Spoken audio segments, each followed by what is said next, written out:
Hello, everybody. I'm Amu, the director of the Well. If you are seeing this, you're probably subscribed to Well Said, our newsletter, and we want to just make it so much more multidimensional. Some people are readers, some people like to watch, some people like to listen, and so we want to make our lessons accessible to people in whatever ways make sense for them.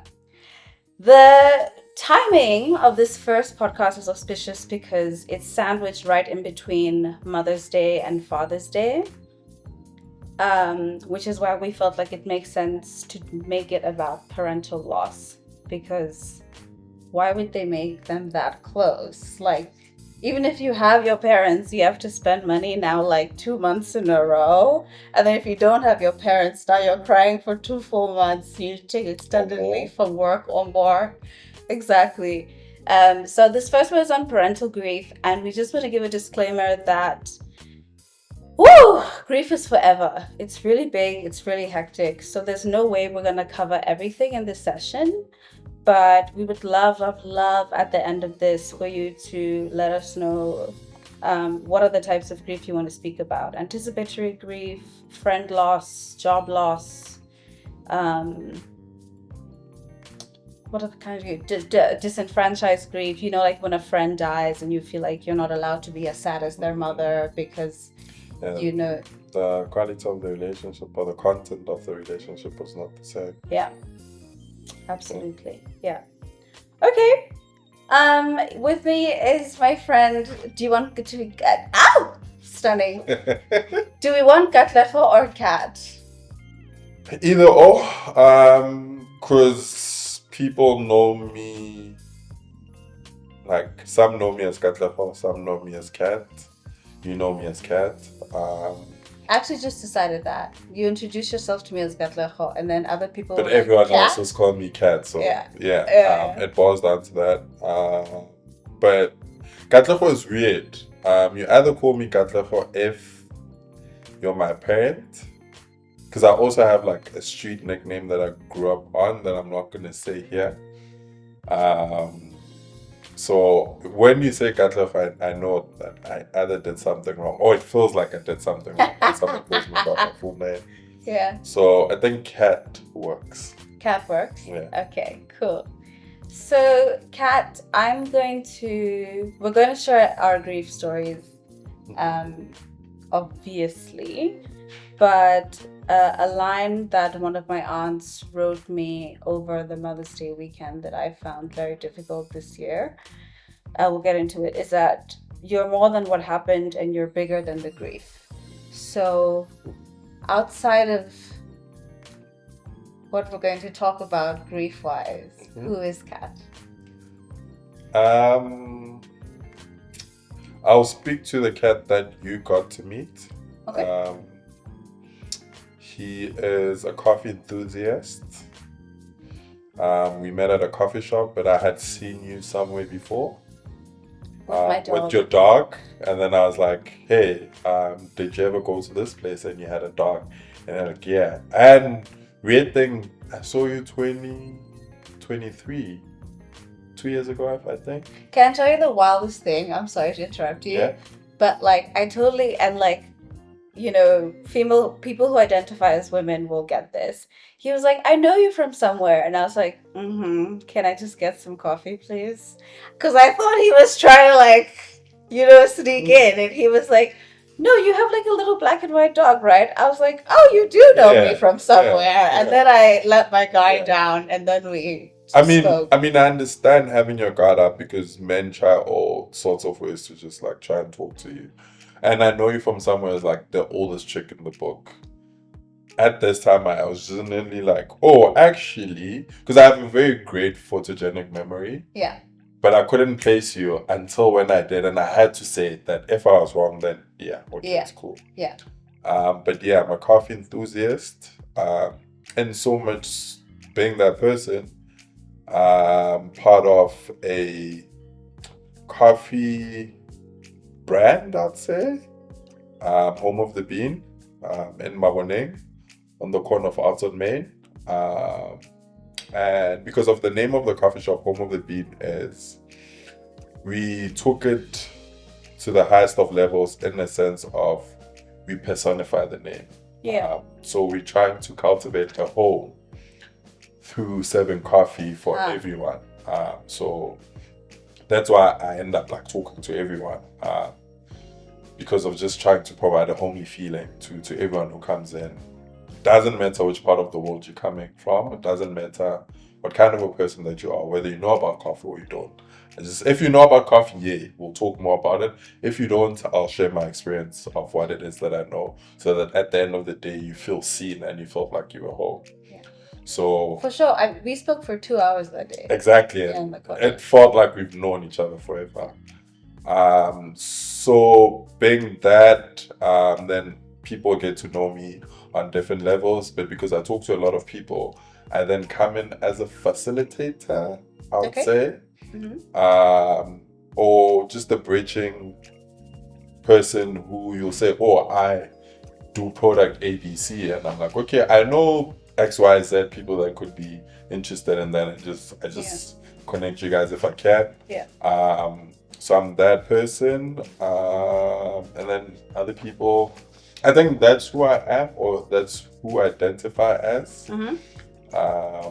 But there's definitely more to it. It's just I can't think of anything from the top of my head. But yeah, that's who Kat is, essentially. From the inside, or from? Are you talking about how you're perceived? Like you said, how I'm perceived. Double consciousness. I think it is. It is. But I'd like to say I'm very considerate, very soft. Often seen as intimidating because of my height and very ridiculously tall. He's very tall. Ridiculously tall. But I try not to make myself intimidating. So much so remaining mysterious, but that's hard because I can't camouflage. I'm easy to pick up. My height then goes down to my hair, and then with my hair, then people think I'm like this conscious person, political consciousness, and I'm like, hey guys, nah, I'm not that dude. I like to party.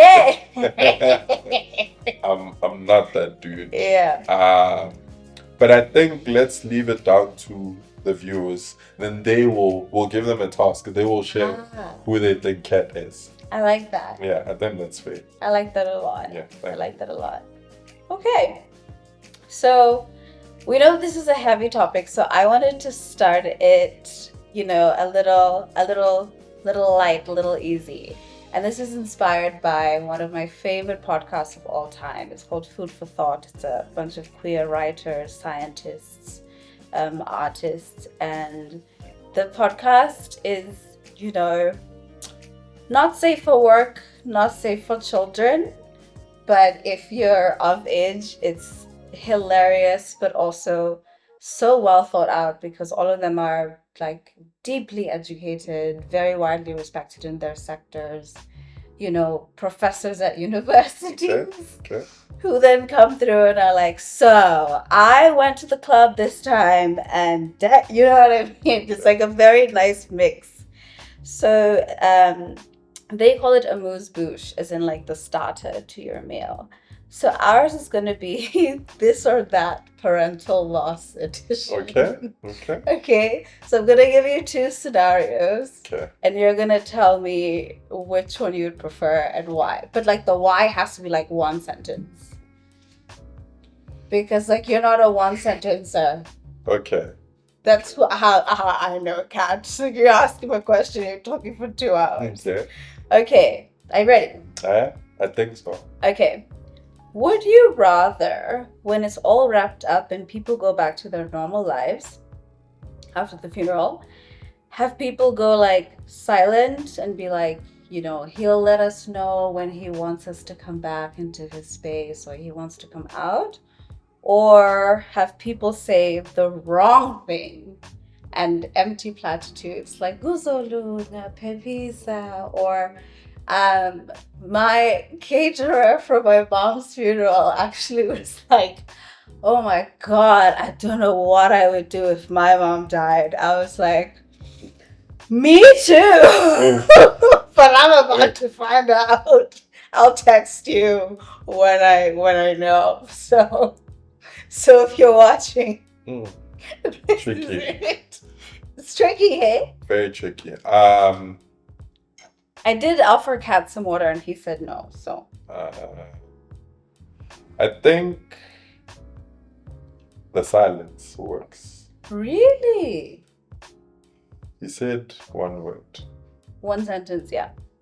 I think the silence works because there's always revelations.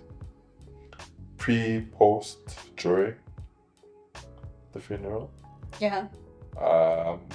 There's always like you just you are hurt and you have so many whys. Why now? Why you? Why this? And then there's people that you're hoping will show up for you.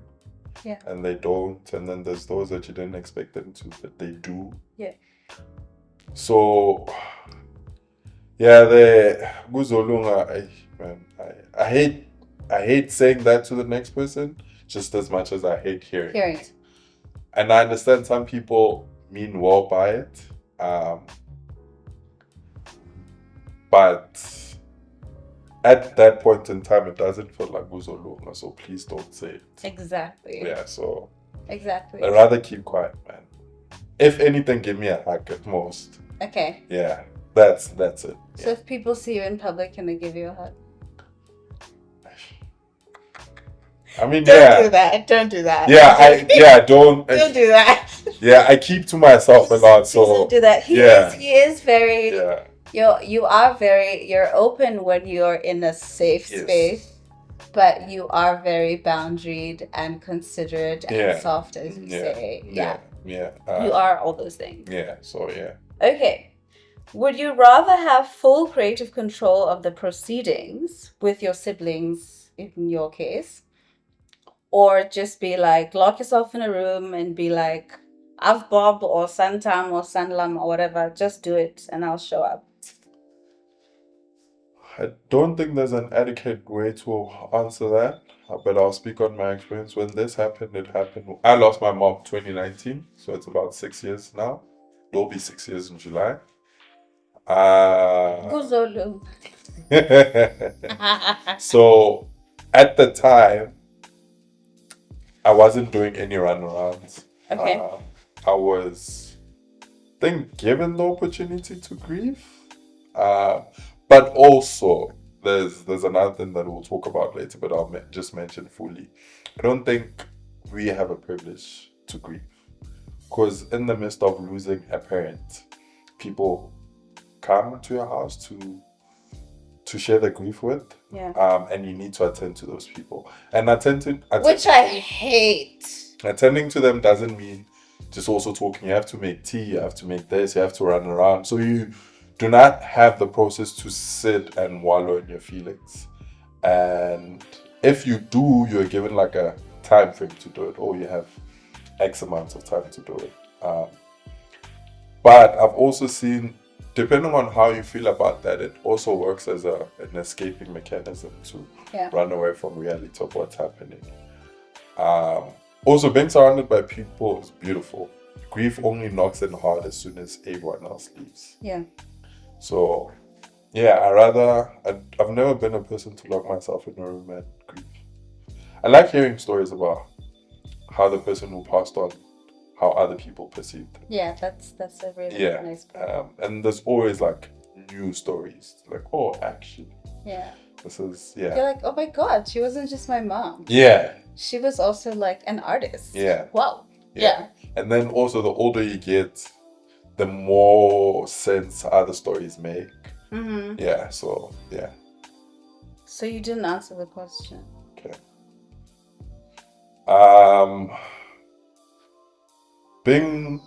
Please repeat the question. So would you rather have full creative control? Like, I was an absolute tyrant with my mom's funeral. Like, I had my uncles at 3 a.m. like making pallets. I had the flower lady making the flower wall. I was like, this is how I want the chairs.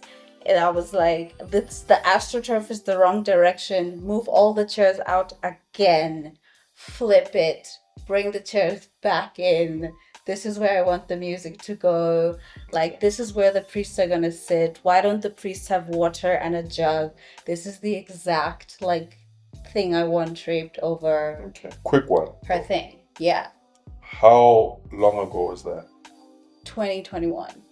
Okay, so it's very recent. Also, you were at a particular age of maturity to do that. I was 24. So I think we need to also look at that. How old were you at the point? Yeah. To take executive or creative decision making. Yeah.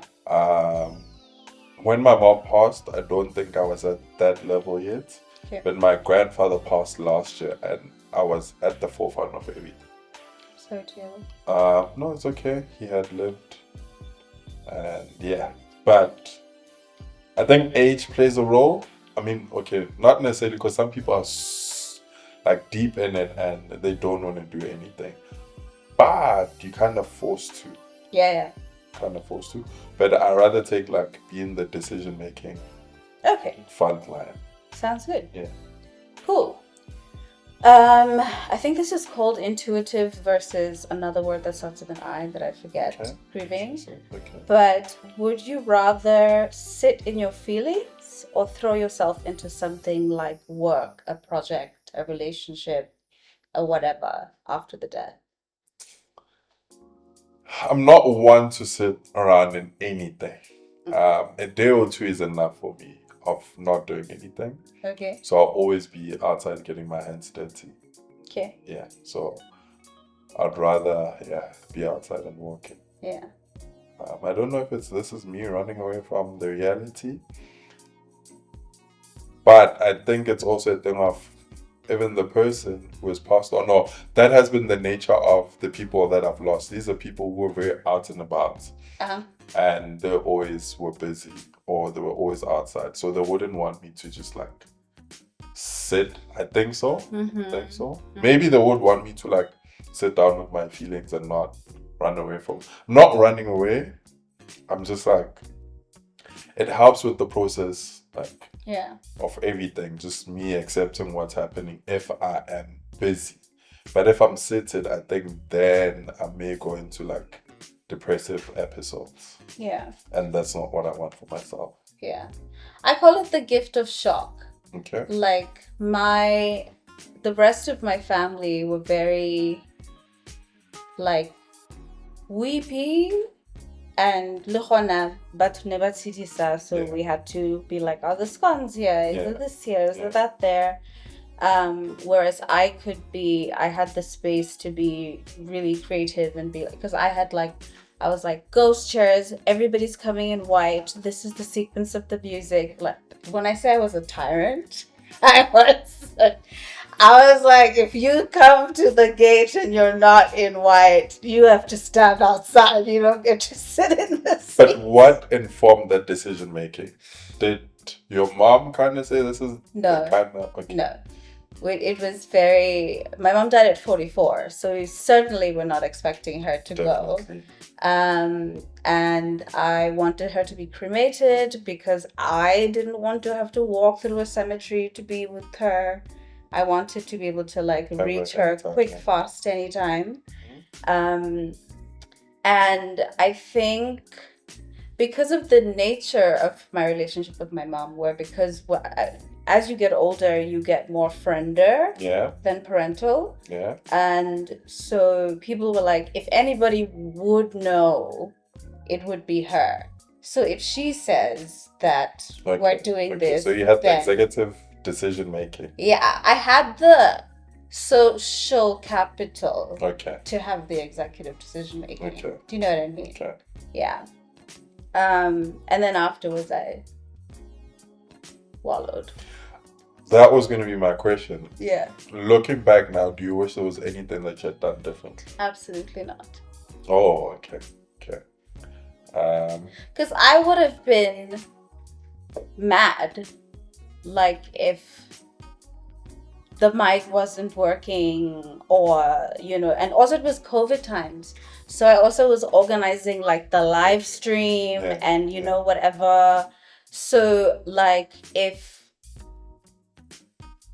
like in general at events, if people are seated, I hate when it's like, oh, like we forgot the water for the speaker, so then we have to go back and then like walk all the way across, and it just looks so disorganized and it just drives me crazy. So I was like, and my mom knew that about me, so I feel like she would want me to have exactly what I wanted. She would have been like, you know what, whatever you want. Okay. So I'll pay for it, which she did through her funeral policy. Shout out. Whereas I think with the other passings that we'll talk about, then there was like the dynamics. There was the age thing. There was the you're not their direct child, thing. Then it got a bit murky. But with my mom, I was like, listen, this is what we're doing. And I can be like you, a bit scary. Okay. I've been told. And I'm like, am I scary or are you scared? Yeah, I think it's I'm definitely not scary. I think it's just how other people perceive me to be. Yeah. But I love that. I love that because then it means I keep that little boundary to myself or the space to myself. So yeah, let's keep it at that. Love it. Okay. Now we're going to talk about really heavy, difficult things. Are you ready, ladies and gentlemen? Brace yourself. Yeah, brace yourself. I feel better than at the beginning. That's good. Kat was like, "How do you feel?" And I was like, "I'm kind of holding my breath a little bit." But yeah. So this will get us. The other thing that I really love about kind of being deep in grief, even though the time doesn't matter, is that like we can laugh about things like this, and it doesn't feel like disrespectful or like, ooh, you can't say this. But I can like be people watching and be like, my mom would hate that outfit. Anyway, you know what I'm saying. Okay. But yeah. Okay. So can you share very briefly your grief story? 2019. Yeah, sure. 2019. Around this time of the year, actually, my mom was on leave, I think in June, and from work, and a week when she's supposed to go back to work, she falls very sick. Try everything, doesn't work, and then a good. That guy. There's a lot that I could say about him. But I don't think words could ever equate to what he's done for me, the mountains that he's moved for me and made the path clearer in every way possible. Leroy Kopa and his wife, Itumeleng Kopa, beautiful people, co-founders of Home of the Bean family, as a radiographer at Helen Joseph. So I was telling him what my mom was going through in 2019. Yeah. And we had just Home of the Bean was like, 2 months into having a physical space? Wow. So my mom hadn't actually even seen the space. No, it was in June because Maya had graduated from completing my honors. Okay. So, cool. I tell him, like, bring her through to the hospital on Wednesday. Cool. I'll come in just to check at her. So my mom was having issues with breathing. Like, she was breathing very, very bad. Took her to the hospital on a Wednesday evening, and then she was admitted, stayed with her until late. This was on a Wednesday. Thursday went to go see her. Friday went to go see her, and then weekends I was working, so my siblings would go. And then on a Monday when I'm supposed to go see her, I was running a bit late, and then she texts me, it's like, "Are you not coming?" I'm like, no, I'm on my way, I'm running late. Then eventually when I got there, she was really bad. Like, it was really, really bad. And I didn't know what to do. There was a time where I stepped outside to take a minute to just like catch my breath, and I prayed. I'm like, don't know what's going on, but like, I don't know what I'm supposed to say in prayer, but I can't afford to lose this person. Yeah. My life is only about to take form shape now, and there's a lot I want to do for this person. Yeah. So cool.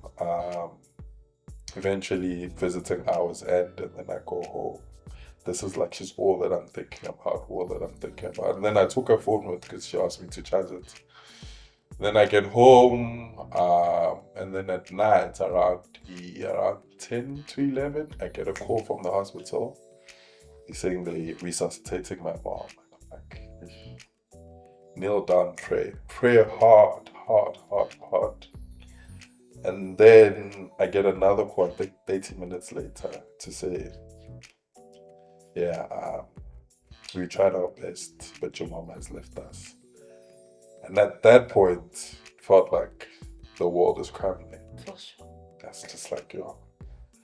Okay. Who did I think I called my elder brother from my dad's side, because my dad and I were not in good terms. It's only now our relationship is getting a lot better. Grief can do that. This is not even about grief. It's just like, I'm not a confrontational person. Mm-hmm. Unfortunately for my dad tends to cut off people easily. And unfortunately for him, I took after him. So I could easily cut him off as well. And then we had a back and forth. I'll get to that. I'll get to that. Yeah. Called my elder brother, told him.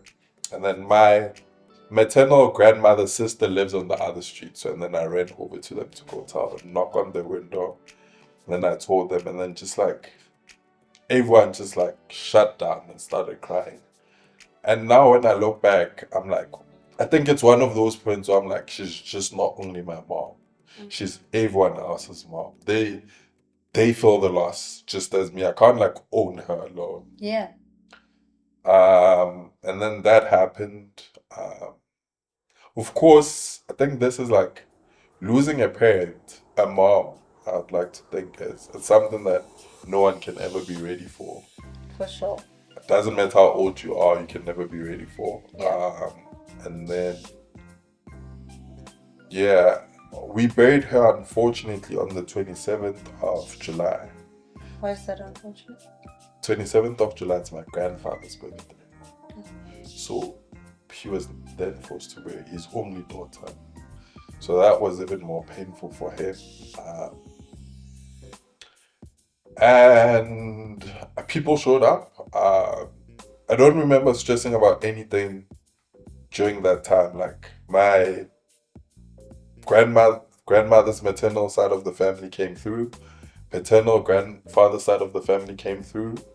Paternal grandfather's side of the family, at that time, I hadn't seen them in a long time. Mm-hmm. I mean, they don't stay too far, but I hadn't seen them in a long time. Or maybe because I was not fully involved in family stuff, but they came through hard.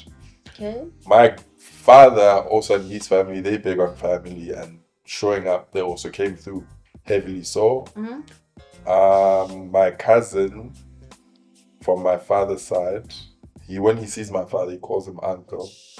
I don't know how, I never asked. I was with him all the time, fetching wood, whatever it is, like logistical stuff that we needed to do. I was with him. He'd come in early in the morning, go do what we have to do, come back late. Anything that we need from the house, we'd do that. So he was like chief of operations, essentially. And then the funeral happened.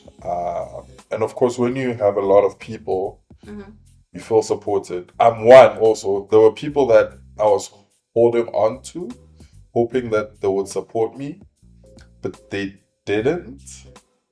And then there were people that, like, yeah, sure, I know they'll pull through, but I didn't place any like pressure on them, but they came through hard. Like, that even like made our friendship way stronger. Yeah. And then post funeral, when reality starts kicking in and everyone else is leaving, that's when you feel the absence the most. I'm like, okay.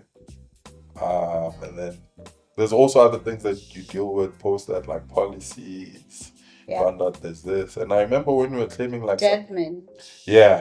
When you were claiming some policies, like when you go into a particular bank or insurer,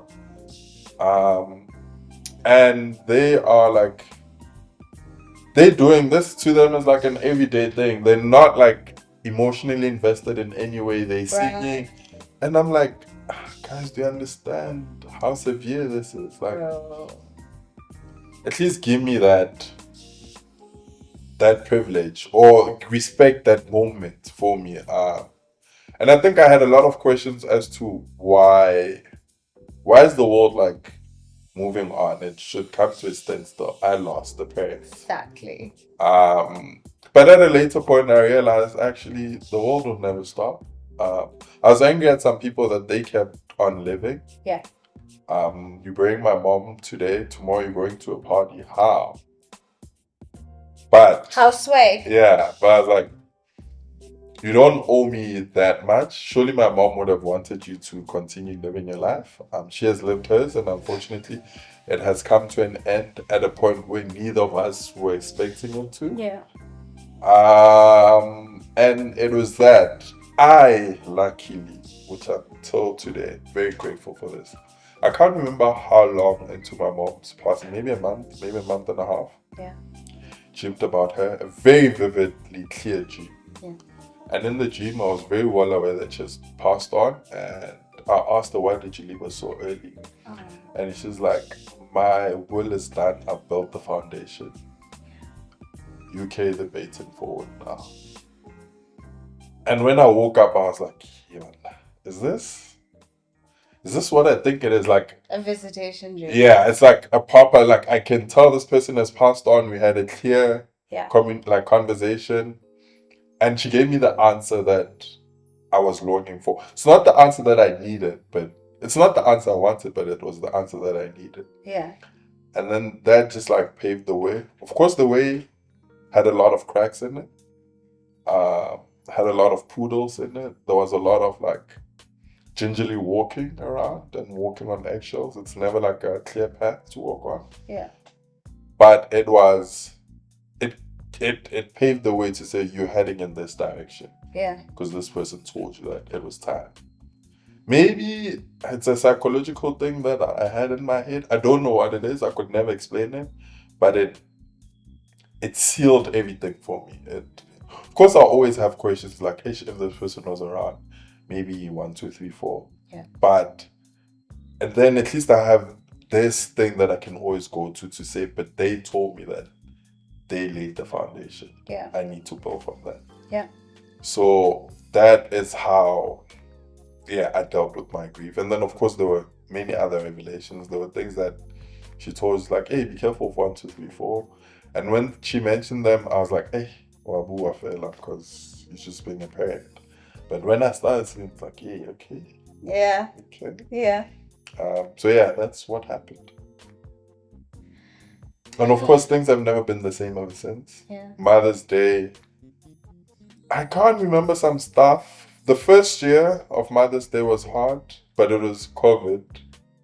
So that made it even harder because we were all with family. It was intimate. I think we're in stage.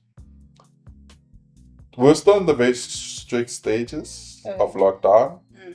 So you felt it, but also you had your family. So we had that. But ever since, like, Mother's Day has never been the same. I can't remember what last year's Mother's Day was like, but I can remember this year's one because it's very fresh. We talked about it. We talked about briefly though. So normally on Mother's Day, I never know what to do on the day. Of course, I'm in a foul mood the moment I wake up. Never know what to do because Mother's Day is not like a birthday. Birthday is that day, that one day. Yeah. Mother's Day is international, so everyone is posting their mothers. Exactly. Birth mothers, grandmothers, mothers you found along the way. Yeah.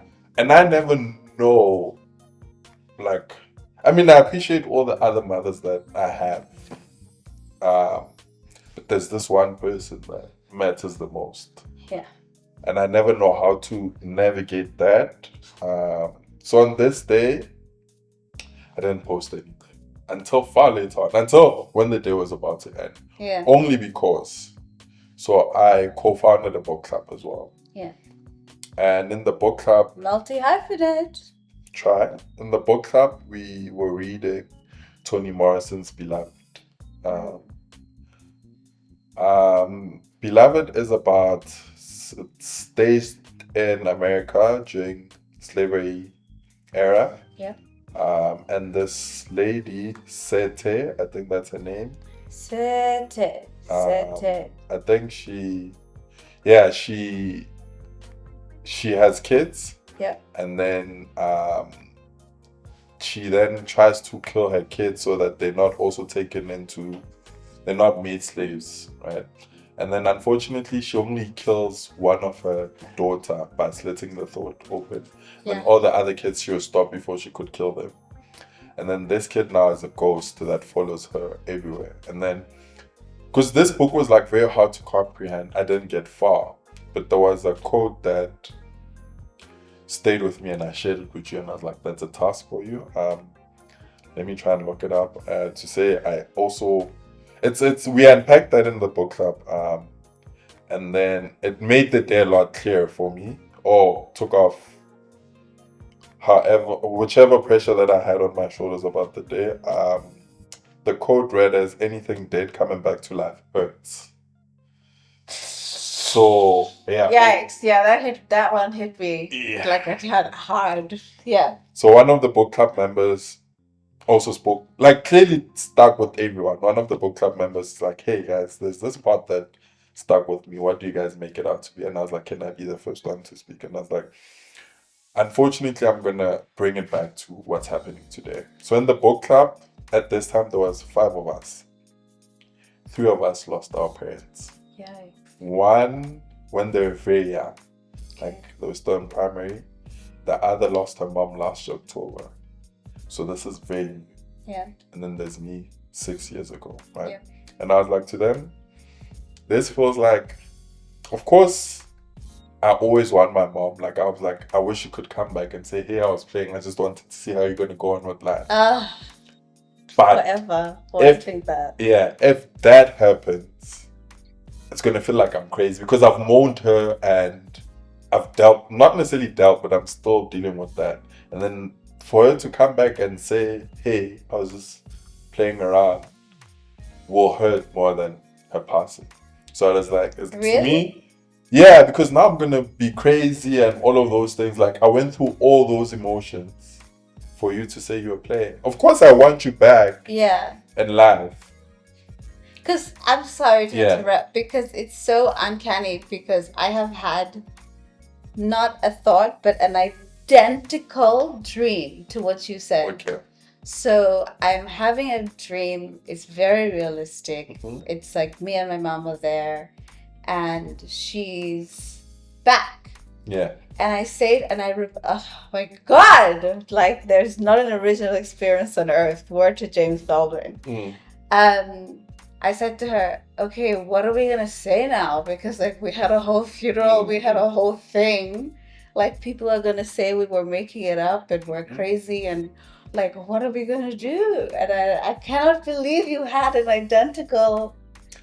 Yikes! Yeah. I think also that's like with grief, when you talk to someone who's like bereaved as you are about a particular like person, significant other or person in their lives, there's so many similarities that you always pick up. Yeah. So with that, coming back to that quote, I was like, one, for me, it's many things. Her passing has shaped me to the person who I am, because now I was like, hey, I have no one to fall back on. Should anything not happen for me, I can never go home and say, hey, mama, this and that. Like now, in everything that I do, I need to do it with the thought that my mom is not alive. So now it's about making her proud, but also making myself proud. It's like, I have to level up in every way possible. Maybe pressure that I don't need, but pressure that I'm putting on myself intentionally so. Yeah. So and then for her to come back and say I was playing. I mean, of course, I wish that's like, oh. And I'll never know how to feel. For her to come back and say, I'll be like, no way. Nah. You'd be like, bro. Because like essentially in everything that I do, like I was talking to a great friend of mine, and I said, I don't have a kid. I'm not married. But if I were to have a kid with you, and let's say there's so many factors that I am looking at, and maybe I'm wrong at this, but it's like or marry into a family. I'd like to marry into a family where I also feel like your parents are my parents. Easily so. 100%. Easily, in a sense of, if anything is going south, I can pick up the phone and call them. And there's that relationship. Because I don't have a mom. I think that's why I'm very like particular with where, or not necessarily where, but the kind of family I'd like to marry into. 1000%. But we don't always get what we want. It's part of life. You'll figure it out as you go. So, and then I told my friends that I was like, see, this is what the quote said to me. Anything dead coming back to life hurts. So that's how I felt. And then we unpacked it, all of us. And after that, I was like to them, like the day today, because it's universal, I haven't posted my mom yet. And I haven't posted because I'm not also not fishing for sincere apologies. Yeah. And not even fishing, like some other people are very sincere about it, but I don't want the day to be about you saying sorry to me or telling me about how great my mom was. And also, I have other mothers who are just as great in my life, but it's not like today. I mean, they come second base, but my mom, right? And then unfortunately, also it's like I don't want to tense up the situation, but also then there are people who don't have great relationships with their moms for whatever reason that is. Exactly. And of course, I'll say, hey, man, try and fix your relationship with your mom, because the moment they leave, you have so many could have, should haves, and maybes. But also, I don't want to disregard why you guys are not as great. Yeah. So it was like trying to find that balance. Then we had that conversation. Took a lot of load off my shoulders. And then later on, I posted my mom, and then I posted my grandmothers as well. I posted pictures of my mom when I was in crèche and I was graduating. And I posted this one picture that I've known of that picture, but I recently found it.